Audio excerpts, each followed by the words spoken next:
Hello friends, today I'll be explaining you about the pie chart, how we can generate pie chart in Microsoft Excel. So for that, actually I have created a simple table, subject and number of students.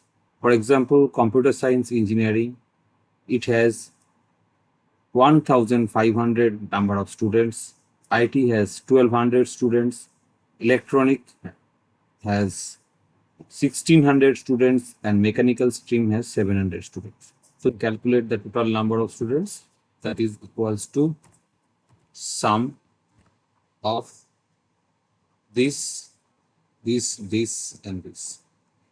So total number of students is 5000 and I want to show the distribution of these 5000 students among the subjects computer science, IT, electronics and mechanical. So that I want to display with respect to a visual representation. So then I will be creating one pie chart for it. So I'll select this table and then I'll go to insert and then I'll be selecting 2D pie chart. Okay.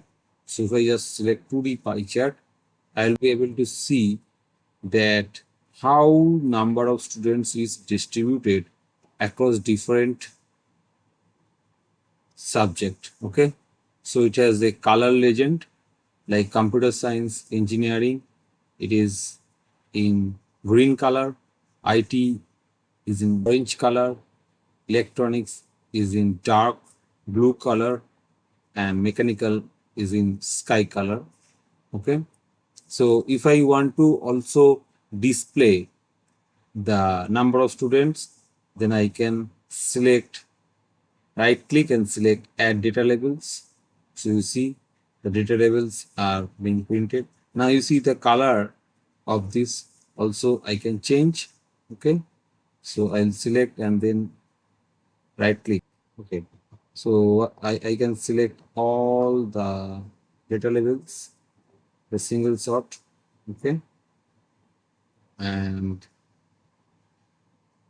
then I can right click and then I can select the fill color. Okay, if I select something like this, you see it is populated on top of a background level, so the value is getting displayed. The color of the legend is also getting changed, so you can manipulate. So this is how you will be displaying the distribution of 5000 students among the different subjects. So if you have some case study like this, like for a total number of things, you want to show what are the different categories and each item has a number. So then that kind of thing you can distribute better using pie chart. Thank you for watching this video. Bye bye.